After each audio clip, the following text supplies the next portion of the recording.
Precisiones.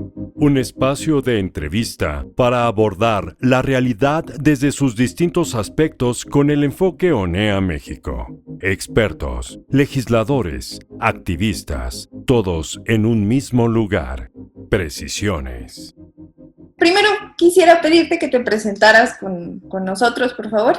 Yo soy Elmer Rivas, soy periodista y productor audiovisual del medio confidencial.com.ni y de los programas televisivos Esta Semana y Esta Noche de Nicaragua. Para conocer la situación que se vive en Nicaragua, quisiera yo saber o reconocer cuáles han sido los eventos más importantes que han ocurrido en los últimos años que cambian el paradigma de la política nicaragüense. Daniel Ortega es el presidente de Nicaragua. Ortega fue un guerrillero que luchó contra la dictadura de Somoza en la década de los 70 con el Frente Sandinista de Liberación Nacional. Cuando el Frente Sandinista y los nicaragüenses logran derrocar a la dictadura de Somoza en 1979, se instaura una junta de gobierno donde incluye diferentes liderazgos del Frente Sandinista y también de la sociedad civil. Pronto hay un descontento popular dentro de la revolución. Hay un grupo armado que se alza en contra de la revolución. Estados Unidos financia esa guerra y termina con una fatídica guerra que dejó miles de muertos. En 1990 se convocan a elecciones democráticas donde es electa como presidenta doña Violeta Barrios de Chamorro. Ortega, también como candidato del Frente Sandinista, pierde ante esas elecciones. Luego de eso vienen 16 años de gobiernos de derecha, gobiernos liberales. Asume doña Violeta Barrios de Chamorro en un proceso de transición hacia la democracia. Luego asume el poder en 1997 el doctor Arnoldo Alemán y en 2002 el ingeniero Enrique Bolaños. Pero el Frente Sandinista siempre representó una fuerza política de mucha influencia. Generalmente ellos han acaparado, en promedio, por lo menos en las últimas elecciones, acaparaban el 37-38% de los votantes. Ese era el voto fuerte, el voto duro del Frente Sandinista. El Frente Sandinista siempre trató de influir dentro de la política nacional y obligaron para los años 90, en el 97, 98, 99, con fuertes azonadas que producían conseguir algún tipo de negociación con los gobiernos de turno. Entonces luego viene lo que los nicaragüenses conocemos como el Pacto Alemán-Ortega. El Pacto Alemán-Ortega, que fue precisamente entre Daniel Ortega, líder de la oposición en ese momento por parte del Frente Sandinista, logra negociar con el presidente Arnoldo Alemán, donde se distribuyen de alguna manera las cuotas del poder dentro de todos los poderes del Estado. Eso le permite a Ortega tener mucha influencia dentro de la Corte Suprema de Justicia, dentro del poder electoral, dentro de del poder legislativo también, y dentro del poder ejecutivo, en todas las instituciones del Estado. Y una de las cosas que ocurrió en ese momento es que negociaron el porcentaje mínimo para poder ser electo como presidente. En las elecciones generales en Nicaragua, antes de ese pacto, antes de 2002, antes de 1998, en Nicaragua, para ser presidente tenía que superar el margen de votos, si no mal recuerdo, del 45% de los votos. Y luego de eso lo bajaron al 35%, pensando en que Ortega tiene cerca de esa cuota de votos para poder llegar al poder. Y también eliminaron, bajaron ese porcentaje de votos para poder tener más acceso al poder. En 2006 la oposición se ve dividida en dos bandos y Ortega es el candidato que resulta electo. Desde 2007, cuando Ortega asume el poder, Hugo Chávez estaba en ese momento en su mayor apogeo con el ALBA. Ortega lo primero que hace luego de llegar al poder, se integra al ALBA y empieza una relación muy cercana entre Venezuela, de cooperación entre Venezuela y Nicaragua, especialmente a través del ALBA, a través de la cooperación estatal, a través del petróleo. Entonces, en ese momento podemos decir que eran las vacas gordas del gobierno de Ortega y también el de Chávez. Y gracias a investigaciones periodísticas del diario La Prensa, de Confidencial, hemos logrado conocer que el gobierno de Ortega privatizó la cooperación estatal venezolana por al menos 4.500 millones de dólares. Eso les permitió a ellos comprar voluntades, comprar los medios de comunicación y ofrecer a lo que nosotros decimos acá en Nicaragua, pan y circo a la población, mientras no resolvían los problemas reales de la sociedad. Luego el gobierno de Ortega, el régimen de Ortega, institucionalizó de alguna manera un modelo que él llamaba de diálogo y consenso. Era un gobierno corporativista, era un gobierno que trabajaba de la mano o cogobernaba con los empresarios, con los grandes empresarios de Nicaragua. Estos recibían algún tipo de beneficios, de exoneraciones y de cualquier tipo, mientras le dejaban libre a Ortega legislar su gobierno de manera que fuera yendo cercenando las libertades sin que nadie dijera nada, porque Nicaragua en ese momento crecía económicamente, aunque el desarrollo realmente nunca se materializó y nunca lo pudimos ver. Pero bueno, Nicaragua era uno de los países que más crecía anualmente, con un 4.5 y casi un 5% de crecimiento económico. Llega 2018, un país ya cansado por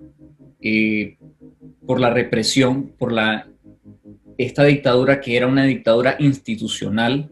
Ya se había alzado con todos los poderes del Estado, ya había hecho fraudes electorales en 2008. En 2008 hizo fraude electoral de elecciones municipales para alzarse con las municipalidades, con las alcaldías, con los gobiernos territoriales en el interior del país. Luego hizo fraude electoral en 2011 y luego en 2016, en junio, 5 meses antes de las elecciones, anuló la personería jurídica del partido político de oposición en ese entonces. Entonces, las elecciones, o más bien las votaciones de noviembre de 2016, fueron un fiasco, no eran realmente elecciones, era Ortega tratando de imponer la sucesión dinástica de su régimen, poniendo a su esposa, la vicepresidenta Rosario Murillo, como vicepresidenta, para perpetrar o para comenzar a atornillar en ese momento la perpetuidad de su poder y la de su familia. En 2018 estalla el descontento social, especialmente porque la gente estaba cansada de manera muy silenciosa, pero estaba cansada de la corrupción, estaba cansada de la represión institucional que vivían y cómo se fueron cercenando las libertades civiles de los nicaragüenses.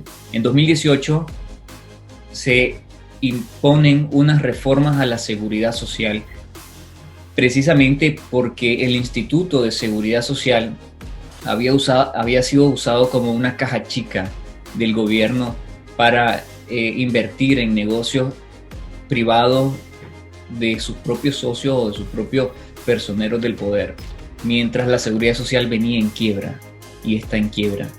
Entonces imponen unas reformas a la seguridad social sin consenso de la empresa privada. Entonces es el momento en el que rompe ese esquema o esa política de diálogo y consenso con los empresarios. Los empresarios se pronuncian y dicen que que no están de acuerdo con las reformas porque les quitan beneficios a los pensionados, a los ancianos, y obligan a las empresas también a pagar más. Los ancianos que son afectados por estas medidas salen el 17 y el 18 de abril en la mañana en la ciudad de León, al norte, a unos 56 kilómetros o 60 kilómetros de Managua, salen a protestar. El régimen de Ortega tenía la costumbre, o ha tenido la costumbre, de utilizar las turbas, lo que le llamamos las turbas, las fuerzas de choque, los grupos organizados para darle palo a la población, para golpearlos, para maltratarlos, para reprimirlos. Entonces empezaron a reprimir a los ancianos esa mañana del 18 de abril. Y eso realmente fue el detonante que produjo indignación nacional de ver a esa gente dando palo, dando golpes a los ancianos de la tercera edad que simplemente protestaban por estas medidas arbitrarias a la seguridad social. Esa tarde del 18 de abril, en Managua, se autoconvoca la población a través de las redes sociales para salir a protestar a un punto en la capital que se llama Camino de Oriente. Ahí se convocan los jóvenes sin ningún liderazgo. Y eso es importante mencionarlo porque no habían liderazgo. La gente había perdido toda la confianza en los partidos políticos de oposición porque durante todo este tiempo colaboraron con el régimen de Ortega a cambio de prebendas, a cambio de cuotas de poder, y estaban muy cómodos con Ortega. Entonces la gente se autoconvocó y lo que vimos ese día y lo que vivimos ese día, los que estuvimos ahí, fue represión. Llegaron las fuerzas de choque del Frente Sandinista, llegó la policía y estas fuerzas de choque empezaron a golpear a los ancianos que estaban ahí, a los jóvenes que estaban ahí, frente a la vista de la policía, mientras la policía no hacía nada. Más tarde, la gente se hace más masiva la convocatoria y empiezan a marchar. Llegan policías antimotines, antidisturbios, y empieza una cacería contra toda la gente que estaba ahí, con golpes, pedradas, gente salió herida, gente fue a parar al hospital. Y eso fue el estallido que comenzó para que el 19 de abril las universidades, los jóvenes en las universidades se tomaran los recintos universitarios. Ese jueves 19 de abril, los jóvenes en la Universidad Agraria, en la Universidad Politécnica, en la Universidad de Ingeniería, comenzaron a salir a protestar. Y ese momento, ese día, el 19 de abril de 2018, comenzó la matanza del régimen de Daniel Ortega. Ese jueves en la noche fallecieron los primeros 3 jóvenes. Y eso fue el detonante, porque ya no era una demanda, en ese momento ya no era una demanda de revertir las medidas de la seguridad social. Ya era una demanda de cambio, era una demanda de justicia, una demanda de democracia. El 20 de abril se levanta todas las universidades, todos los jóvenes, y la gente sale de manera autoconvocada a las calles frente a la indignación. En cada barrio, en cada ciudad, ya Nicaragua en ese momento estaba realmente insurreccionada. Y ese 20 de abril, gracias a trabajadores públicos del Estado que fueron convocados a una reunión de emergencia del gobierno en Managua, han dado testimonio que ese día bajaron la orden de el vamos con todo. El vamos con todo era vamos contra esta protesta, la vamos a aplastar de la manera que sea, no importa cómo. Ese 20 de abril la Catedral de Managua fue utilizada para almacenar víveres, para almacenar agua, para almacenar comida para la gente que estaba sufriendo la represión. Ese día, ese 20 de abril, comenzaron a caer los símbolos del poder de Daniel Ortega y de Rosario Murillo, que le decimos en Nicaragua los árboles, bueno, le decimos los chayopalos, que son los árboles de la vida. Son estructuras metálicas en forma de árbol que ha sido una inversión millonaria. Investigaciones periodísticas calculan que cada árbol de la vida vale cerca de $25,000 o $30,000, más lo que cuesta mantenerlo encendido durante todo el día y todo el tiempo que ha estado encendido. Y hay centenares en Managua. Así que la gente comenzó a botar los árboles de la vida. En ese momento, Nicaragua se insurreccionó y lo que vino después fue una matanza. Fue una matanza, la gente salió en todas las ciudades, salió en el norte, salió en el occidente, salió en el centro del país, salió en Managua. Y bueno, la iglesia también se pronunció, la iglesia salió a las calles, la iglesia también salió a marchar, convocó a sus feligreses y era un estallido social que en ese momento nosotros creíamos que realmente podría venir un cambio porque no imaginábamos la crueldad y la perversión realmente del gobierno que estaba dispuesto a mantener el poder sobre cualquier cosa. Bueno, después de eso, Ortega se sentía... Daniel Ortega se sentía acorralado. El gobierno se sentía en una situación que necesitaba dialogar. La Conferencia Episcopal de Nicaragua, que ha liderado digamos, esa reserva moral, esa reserva de denuncia, de credibilidad. Hoy en día, la Iglesia Católica es la institución de mayor credibilidad y de confianza para la población en Nicaragua.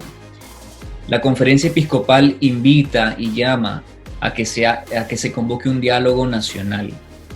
El gobierno de Ortega, Daniel Ortega, inmediatamente acepta y convoca al diálogo.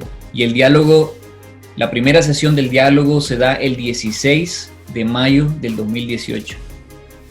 Ese día, Ortega y Rosario Murillo, que han estado siempre atrincherados en su búnker, en el Carmen, en el reparto del Carmen, que es un reparto donde están ellos y para acceder es imposible, hay muchas barricadas, hay retenes policiales, de una manera muy desmedida, y ese día deciden salir y van al convento, al seminario Nuestra Señora de Fátima, que se estaba realizando el diálogo nacional, y ese día también la Iglesia Católica de alguna manera convoca a la sociedad civil para que se reúna y se integre en lo que luego denominaron la Alianza Cívica por la Justicia y la Democracia, que la integraron líderes de la sociedad civil, activistas de la sociedad civil, estaban también los empresarios y estaban los jóvenes que habían puesto a los muertos, los jóvenes que habían salido a las calles, la representatividad de los jóvenes estaban ahí.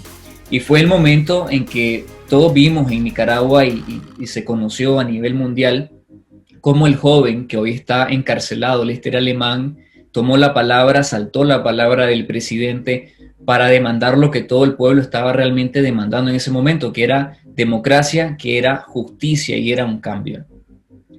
Bueno, Ortega no accedió, utilizó ese diálogo nacional como un respiro realmente de lo que estaba pasando, para tomar pausa y seguramente pensar qué hacer y conseguir tiempo para poder lograrlo. Luego de eso vinieron otras sesiones que no fueron más que no tuvieron ningún tipo de finalidad. En ese momento el país estaba paralizado y la preocupación del gobierno era eso, que estaba paralizado y la economía estaba paralizada. Los ciudadanos en todo el país habían levantado barricadas y habían levantado tranques que tenían paralizado incluso todo el comercio centroamericano. Así que Ortega luego, entre mayo y junio, decide atacar a los ciudadanos que estaban atrincherados en la barricada. Gente que estaba desarmada, gente que tenía morteros y se defendía con morteros, y se defendían porque llegaban a atacarlos. Y no llegaban a atacarlos con piedras, llegaban a atacarlos con fusiles de guerra.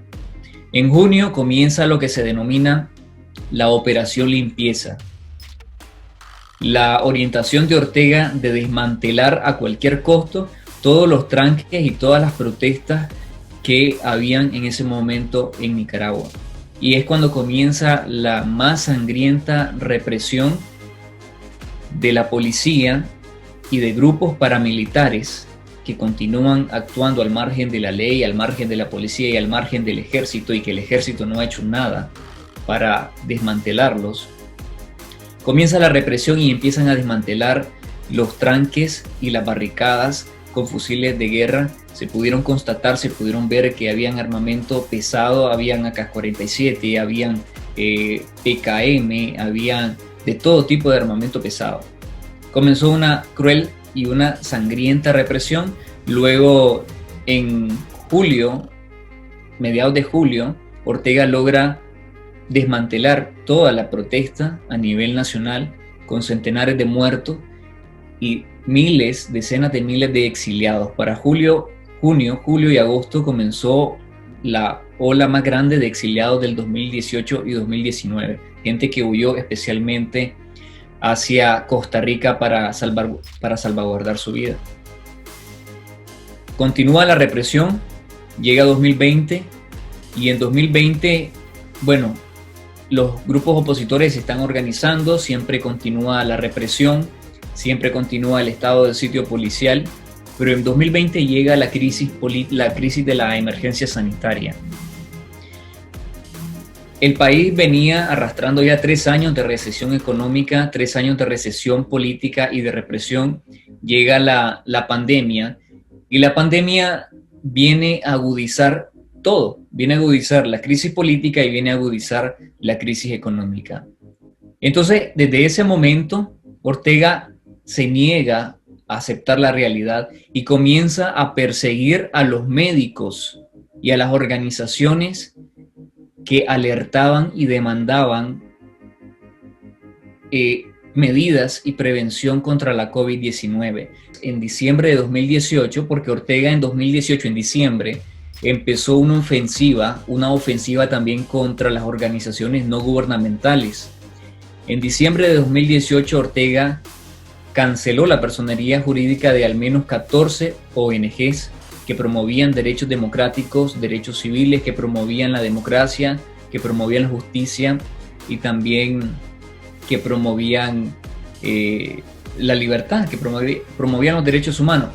Les quitaron su personería jurídica y confiscaron sus bienes y les persiguieron.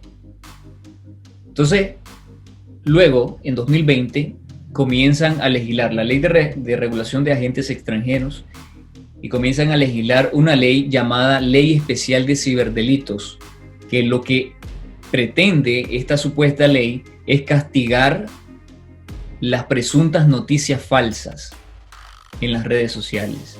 Y precisamente es para meter en miedo a la población y para perseguir a los medios de comunicación, porque todo lo que se publica al margen del gobierno, al margen del Estado en Nicaragua es noticia falsa.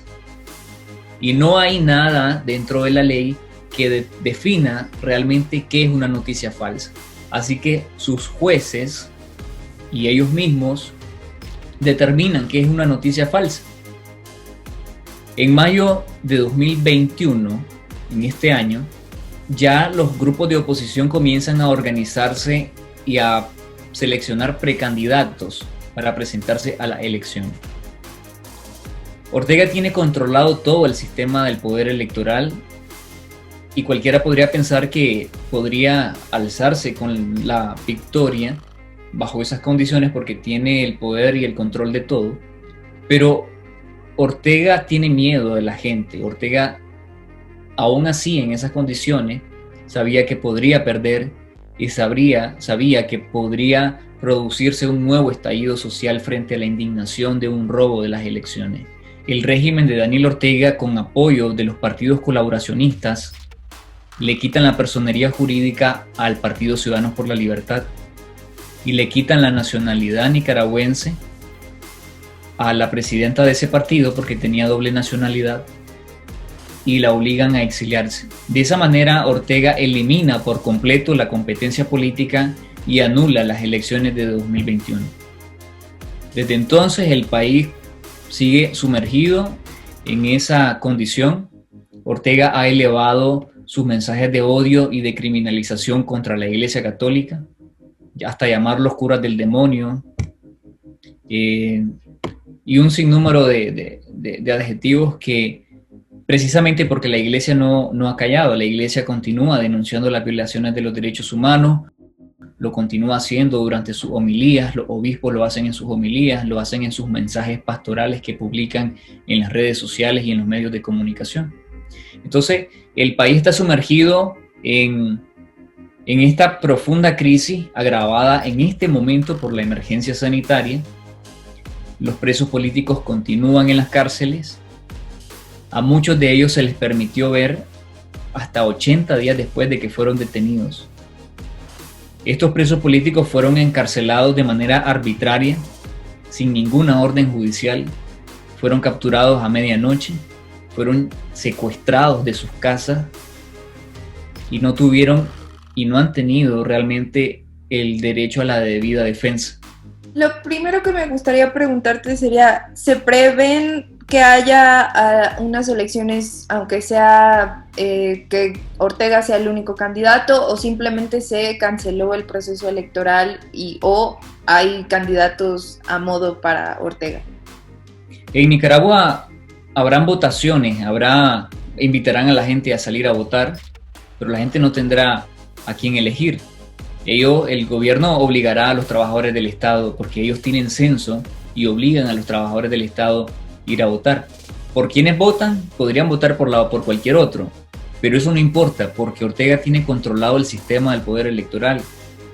Si la gente no llega a votar y se abstiene, no importa, porque los simpatizantes del Frente Sandinista en las juntas receptoras de votos marcan las boletas vacías y las marcan en las dos, lo marcan en la casilla del partido gobernante, y eso lo sabemos porque los mismos simpatizantes del Frente Sandinista nos lo han dicho. Disidentes del Frente Sandinista nos han contado y revelado cómo funciona esta maquinaria institucional del fraude, una maquinaria institucionalizada. Así que hay partidos políticos colaboracionistas con el régimen de Daniel Ortega que van a presentar candidatos simplemente para no perder su personería jurídica y para recibir, como popularmente decimos, una tajada de dinero por el simple hecho de participar en unas elecciones, porque se les va a reembolsar dinero de la presunta campaña electoral, que de campaña no habrá nada, porque Ortega decidió que la campaña electoral antes era de 3 meses, ahora será de mes y medio, y en Nicaragua no se vive ningún tipo de ambiente electoral en este año, totalmente nada. Lo que Ortega es realmente un dictador, y sin libertades y sin democracia. Yo no esperaría que la comunidad internacional lo reconozca como presidente. En el caso de los medios ha habido noticias de que han entrado militares a las redacciones. ¿Cómo ha sido la persecución a ustedes, los periodistas, en el país, y cómo ha funcionado la relación con el poder en el caso de los grupos de periodistas que han intentado reportar cómo funciona la relación del poder de Ortega? La persecución del régimen de Daniel Ortega contra la libertad de prensa empezó cuando él llegó al poder en 2007. Lo fue haciendo poco a poco, fue allanando el camino. Empezó primero con presiones económicas a los medios de comunicación, a los empresarios que se pautaban en los medios de comunicación, y luego cuando comenzó esta alianza entre gobierno y empresa privada, era precisamente producto de eso también. Las empresas se pautaban en los medios del gobierno. El canal estatal de Nicaragua lo utilizan para propaganda. Es un medio más de la propaganda oficial partidaria. Tienen otros canales de televisión nacional. En Nicaragua solamente existen 2 canales de televisión que son independientes, que uno pertenece a Ángel González, al empresario mexicano, que es Canal 10, que tiene un segmento, que tiene un noticiero que hasta la fecha aún continúa informando lo que realmente ocurre en el país. Y existe otro medio que se llama Canal 12, que es independiente y que está siendo perseguido a través de presiones económicas. En este caso, el gobierno utiliza la Dirección General de Ingresos o la Dirección General de Aduana o cualquier institución para tratar de perseguir y de presionar y de tratar de cerrar a los medios de comunicación. Ortega tiene radios, tiene televisiones, tiene productoras, tiene todo bajo su control de la propaganda oficial. Así que cualquier voz disidente, cualquier voz crítica en Nicaragua de los periodistas es aplastado realmente de esta manera. Nosotros, muchos de los periodistas nos exiliamos, hubo por lo menos unos 80 periodistas exiliados en 2018, yo me exilié también en 2019, y luego cuando regresamos, y regresó también Carlos Fernando Chamorro, se instalaron unas oficinas provisionales para poder producir nuestros programas de televisión que fueron censurados de la televisión, y solamente lo transmitimos a través de las redes sociales, y allanaron el 20 de mayo de 2021, allanaron esas oficinas que quedaban dentro de un centro corporativo, otra vez sin ninguna orden judicial, se robaron todo y ocuparon el lugar. Así que eso es lo que ocurre con los medios independientes, aquellos que fiscalizan el poder y que revelan realmente lo que ocurre dentro de esas instituciones, la corrupción especialmente. El movimiento estudiantil ha estado replegado precisamente por la represión. Muchos jóvenes y las principales figuras, algunos de ellos están presos, otras han tenido que salir al exilio. Entonces, los jóvenes que se levantaron en abril, que se tomaron los recintos universitarios, fueron expulsados de las universidades. Muchos de ellos cursaban el cuarto año y el quinto año de sus carreras y fueron expulsados. A muchos de ellos les borraron su historial académico.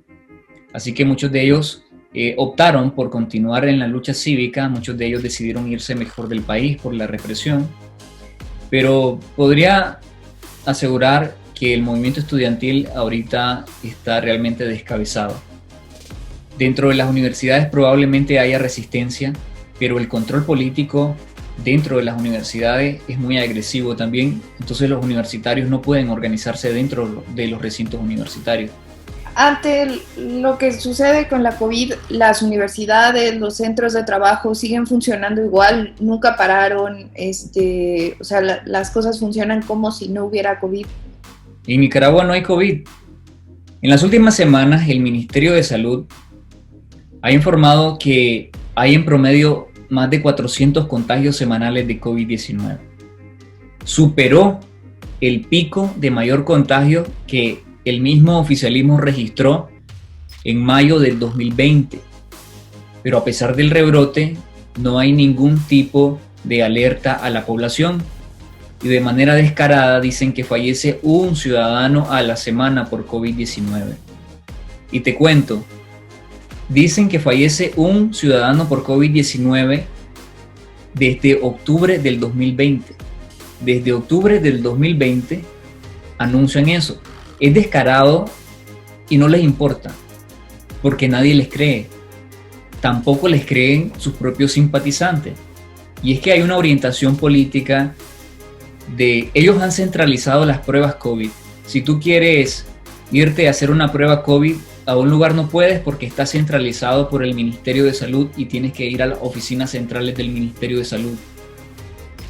Y creer en el diagnóstico, tampoco tenés ningún tipo de certeza.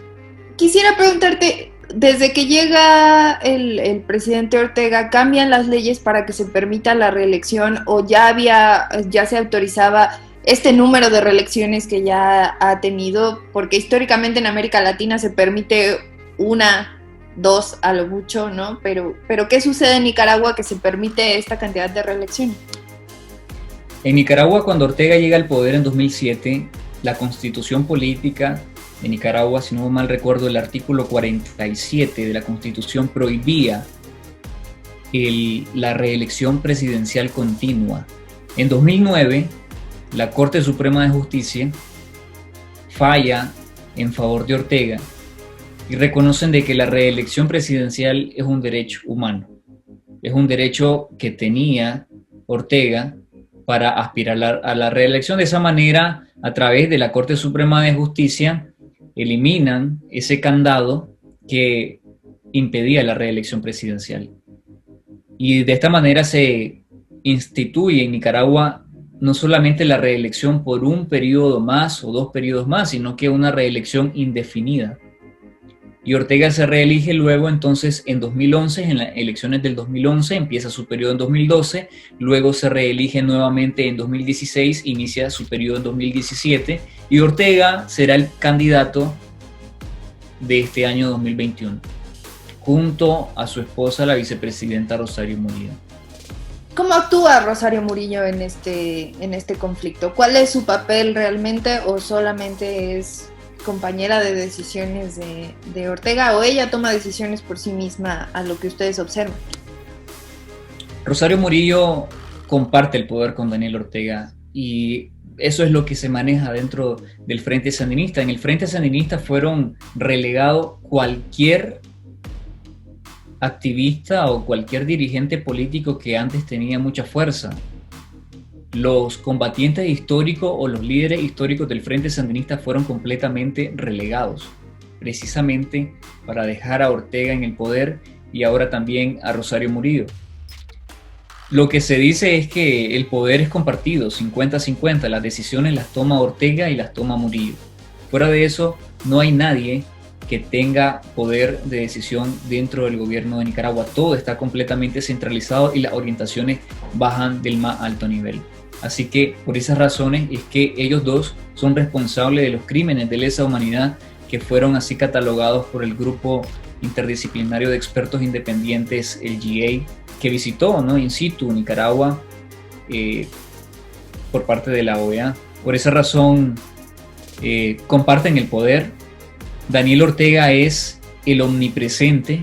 Ortega casualmente en esta semana ha aparecido varias veces, pero Ortega se llevaba hasta 40 días sin aparecer, sin tener una aparición pública, y cuando aparecía en un acto partidario. Entonces, Nicaragua ha sido gobernada por un gobernante, por un presidente ausente, que está presente en todos lados, con rótulos, con propaganda, y con una vicepresidenta que está al control de la vocería oficial. Ella tiene un monólogo todos los días, de lunes a viernes en los noticieros oficiales, tiene un monólogo cerca de media hora donde despotrica contra la oposición, donde dice sus cosas, informa lo que quiere informar, pero nunca han estado sujetos al cuestionamiento ni a las preguntas de la prensa crítica desde que llegaron al poder. Las últimas entrevistas que dio Ortega de manera libre probablemente fue en 2006, cuando estaba postulándose a la presidencia. Bueno, luego dio entrevistas a medios internacionales, pero nunca nacionales, cuando estaba en el momento de peor crisis y que probablemente quería convencer a alguien de que lo que había en Nicaragua era un supuesto golpe de Estado. Y empezó a brindar entrevistas en agosto, septiembre del 2018. Pero nadie le creyó. ¿Cuántos presos políticos o de conciencia calculan ustedes que hay en este momento en Nicaragua?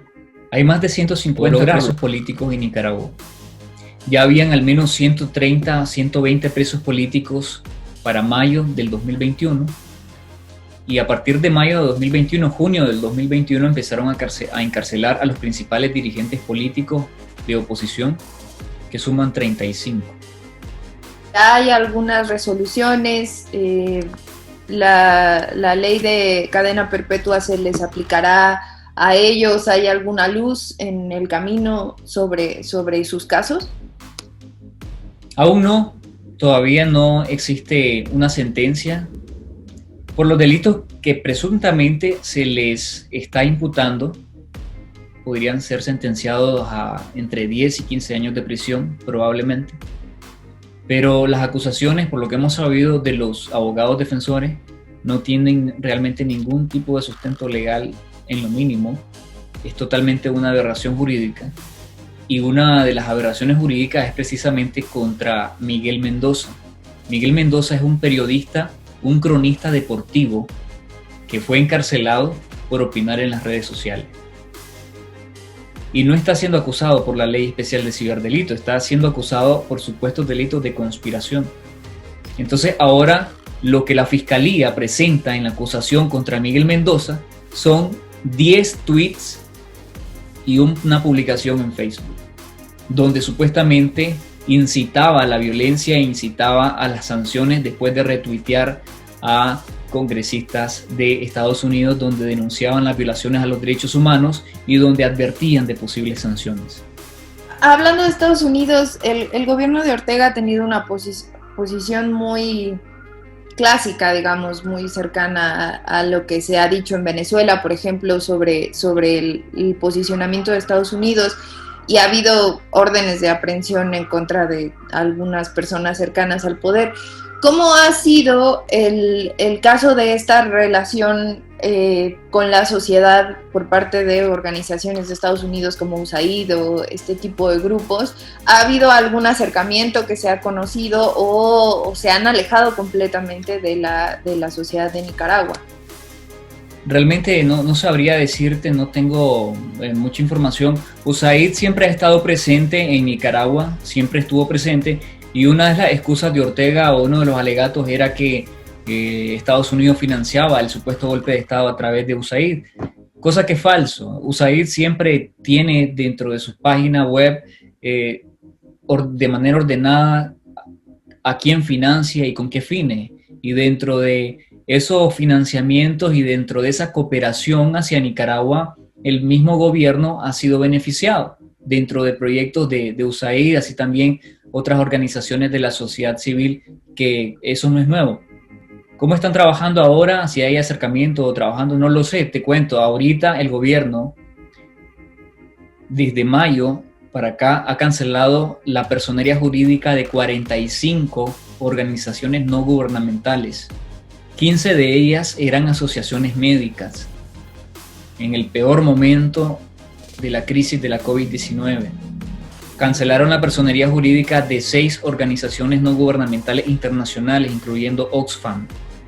Cancelaron la personería jurídica de organizaciones que promovían y defendían los derechos de las mujeres, organizaciones feministas que promovían los derechos de las mujeres. Así que precisamente con esa intención de cerrar cualquier espacio de articulación social dentro del país. Por último, me gustaría preguntarte cuál es la respuesta internacional que ustedes, o sea, que se espera por parte de los nicaragüenses en resistencia sobre este proceso electoral y las condiciones que se viven en este momento. Hasta el momento la comunidad internacional ha respondido y ha condenado la radicalización del régimen de Daniel Ortega, ha demandado un cambio democrático y lo han hecho todos los países, o sea, lo hicieron 49 países en la Organización de las Naciones Unidas en junio, lo han hecho países latinoamericanos que en ningún momento esperamos por sus posturas o por el tipo de gobierno, por ejemplo con Argentina, que han manejado esa política de no intervencionismo, al igual que el gobierno mexicano, pero que han dicho que debería de haber un alto a las violaciones a los derechos humanos. Así que de manera conjunta existe una vocería en la comunidad internacional. Todos están de acuerdo de que en Nicaragua se deben de restablecer las libertades democráticas en el país. Así que lo que pase en noviembre yo creo que debería de ser muy importante para los ciudadanos que no reconocen y no van a reconocer ese gobierno ilegítimo que resulte de esas votaciones, y creo que la comunidad internacional también debería de responder de manera conjunta y bastante tajante, debería de responder de manera coordinada para presionar realmente a Ortega que restaure las libertades en el país.